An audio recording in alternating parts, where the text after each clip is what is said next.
आज हम आप सभी को सुनाने वाले हैं चंद्रदेव की कहानी, जो कि अपनी सुंदरता के लिए बहुत ही मशहूर हैं और छोटे बड़े होने के लिए भी वो जाने जाते हैं। कभी उनके दर्शन भी नहीं होते हैं आसमान में, और उनको अपनी सुंदरता पर बहुत घमंड है। बच्चे भी लोरियां गाते हैं, चंदा मामा दूर के लड्डू मोती चूर के।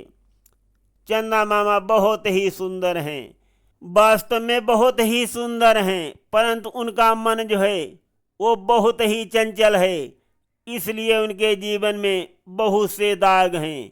प्रजापति दक्ष की 27 पुत्रियों के साथ उनका विवाह हुआ था, किंतु बाद में दक्ष ने क्यों उनको श्राप दिया और उन्होंने खोया अपना प्रकाश, और कैसे भोलेनाथ जी को दया आई और उन्होंने चंद्रदेव को फिर से दिया पुनर्जन्म, जिसके कारण वो छोटे और बड़े होते हैं, कृष्ण पक्ष और शुक्ल पक्ष की भांति घटते बढ़ते रहते हैं। सुनिए कथा में सारा हाल। अब कथा विस्तार पूर्वक सुनाते हैं।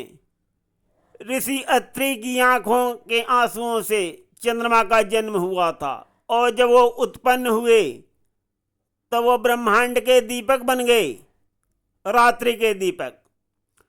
और उनका विवाह जो है प्रजापति दक्ष की 27 पुत्रियों के साथ हुआ। वे सभी नक्षत्र चंद्र के चारों ओर झिलमिलाते हुए रात्रि को सुंदरता प्रदान करते थे, परंतु चंद्रदेव की दृष्टि 27 में से केवल एक ही पर टिकी रहती थी। वो कौन था? रोहिणी। रोहिणी से चंद्रदेव बहुत प्यार करते थे। बाकी अपनी 26 पत्नियों का चंद्रदेव ध्यान नहीं देते, और वो 26 पत्नियां भी रोहिणी की बहनें ही थीं, कोई और नहीं था। और वो जो पत्नियां हैं वो हर संभव कोशिश करती किसी तरह चंद्रदेव के मन में उनके लिए प्यार जग जाए, और चंद्रदेव को खुश करने के लिए बहुत से छंद और लोरियां गाई गईं।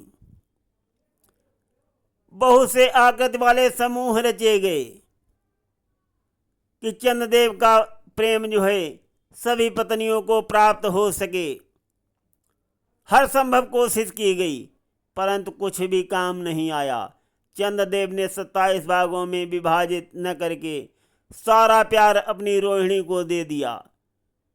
चंद्र की शेष पत्नियां जो हैं वो उपेक्षा का शिकार हो गईं। तब सभी ने मिलकर के अपने पिता से चंद्रदेव की शिकायत कर दी। दक्ष ने अपने दामाद को समझाने का प्रयत्न किया, किंतु चंद्र केवल रोहिणी पर ही मोहित थे, और कहा कि मैं अपना प्रकाश तो सबको देता हूँ, किंतु मुझे अपना प्रेम तय करने के लिए पूरा अधिकार है। मैं जिसे चाहूँ उसे दूँ और जिसे चाहूँ उसे न दूँ। इस बात को सुनकर के प्रजापति दक्ष जो हैं वो क्रोधित हो गए, और उन्होंने चंद्र को शाप दे दिया। बोले, चंद्रदेव, तुमने मेरी पुत्रियों का सुख चैन छीन लिया है और बहुत उपेक्षा की है, उनको बहुत दुख पहुंचाया है। तुम्हें चमकने का कोई अधिकार नहीं है, और मैं तुमको श्राप देता हूं। तुम अपना प्रकाश खो दोगे और तुम्हारा सौंदर्य जो है वो नष्ट हो जाएगा, जिस पर तुमको बहुत ही अहंकार है।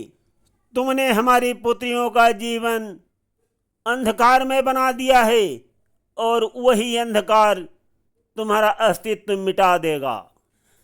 अपने ससुर दक्ष का ये श्राप सुनकर चंद्रदेव हंसने लगे, परंतु उनकी पत्नी और दक्ष की पुत्री रोहिणी भयभीत हो गई और बोली, अरे चंद्रदेव, तुम्हारी चमक जो है वो फीकी पड़ने लगी है, और श्राप का प्रभाव तो अभी से आरंभ हो गया है, और तुम्हारी राशि चमक जो है वो कम होती जा रही है। तुम्हारी किरणें गायब हो रही हैं, लगता है तुम्हें कोई चूस रहा है। अपने पति को बर्बाद होते देखकर बाकी पत्नियां भी डर गईं, सोचने लगीं चंद्रदेव तो पौधों के अधिष्ठाता हैं। यदि वे मुरझा गए तो वनस्पतियां नष्ट हो जाएंगी, रात्रि अंधकार में डूब जाएगी और मनुष्य रास्ता भटक जाएंगे। उन्होंने चंद्रदेव को ब्रह्मा जी से मिलने की सलाह दी।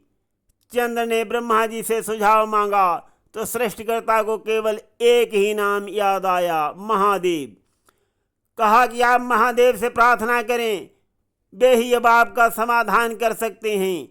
चंद्रदेव ने ब्रह्मा जी की बात को सुनकर पश्चिमी तट की ओर प्रस्थान किया और वहां समुद्र के किनारे एक शिवलिंग का निर्माण किया और महामृत्युंजय मंत्र का जाप करने लगे।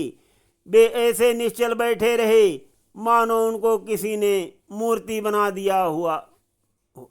लहरें आती जाती और उनके शरीर से टकराती, खरा पानी उनकी त्वचा पर सूल के समान चुभता। समुद्र ने उन्हें खींचने की बहुत कोशिश की, परंतु चंद्रदेव अडिग रहे। चंद्र ने जब आंखें खोली तब उनके सामने भगवान शिव दिखाई दिए और बोले, चंद्रदेव क्या चाहिए तुमको? चंद्रदेव बोले, मैं स्वयं को वापस पाना चाहता हूँ भगवान, मुझ पर दया करो, मुझे अपना मूल स्वरूप प्रदान कर दो। दक्ष के श्राप से मेरा तेज नष्ट हो गया है। मैं आपसे प्रार्थना करता हूँ कि मेरी महिमा जो है मुझे फिर से लौटा दो भगवान। चंद्र की बात को सुनकर भोलेनाथ जी ने कहा कि सांप को काटा नहीं जा सकता है, नहीं काटा जा सकता, और प्रजापति का सांप तो बहुत ही शक्तिशाली है। जैसे समुद्र में कोई वस्तु फेंक दो, वो फिर लहरों में वापस किनारे पर आती रहेगी बार बार। जितनी बार फेंकोगे उतनी बार आएगी। उसी भांति दक्ष का श्राप है, अगर तुमको कोई सही कर देगा तो फिर से आ जाएगा। मैं दक्ष के श्राप को पूरी तरह समाप्त नहीं कर सकता, किंतु उसमें कुछ संशोधन करके फेर बदल कर सकता हूँ। तुम्हारी चमक जो है प्रतिदिन कम होती जाएगी और अंततः बिल्कुल समाप्त हो जाएगी। उस श्राप के प्रभाव से तुम लुप्त हो जाओगे, परंतु वो प्रभाव स्थायी नहीं होगा। तुमको अगले ही दिन अपना पुनः प्रकाश प्राप्त होने लगेगा और तुम्हें धीरे धीरे फिर से चमकने का अवसर तो मिल जाएगा, परंतु फिर क्षीण होना पड़ेगा। और इस प्रकार से अनंत काल तक ये प्रतिक्रिया जो है वो चलती रहेगी, जो शुक्ल पक्ष और कृष्ण पक्ष कहलाएगी, और उनमें तुम घटते और बढ़ते रहोगे। अमावस्या के दिन तुम बिल्कुल विलुप्त हो जाओगे और अगले दिन से फिर से प्रकाशित होने लगोगे और पूर्णिमा को तुमको पूर्ण प्रकाश प्राप्त हो जाएगा। इस प्रकार से तुम्हारा घटना बढ़ना अनंत काल तक जारी रहेगा।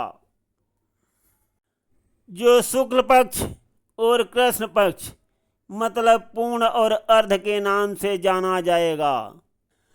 तुम्हारी इस घटने और बढ़ने की प्रतिक्रिया से समुद्र में ज्वार भाटा उठेंगे, इसलिए तुमको मैं अपने मस्तक पर धारण करूंगा और मेरा नाम चंद्रशेखर भी होगा। चंद्रदेव ने भगवान शिव को कोटि कोटि प्रणाम किया और बहुत बहुत धन्यवाद दिया, और वो स्थल जो है एक पूजनीय स्थल बन गया, जहाँ चंद्रदेव ने भगवान भोलेनाथ जी की तपस्या की थी। और उस स्थल को सोमनाथ कहा जाता है, जो आज भी मशहूर और प्रसिद्ध है। लाखों लोग यहाँ पूजा और अर्चना के लिए जाते हैं। सुनते रहिए गिरीश अध्यात्मिक ड्रीम में इस चंद्रदेव के चंचल मन की गाथा को हम यहीं पर विश्राम देते हैं। धन्यवाद।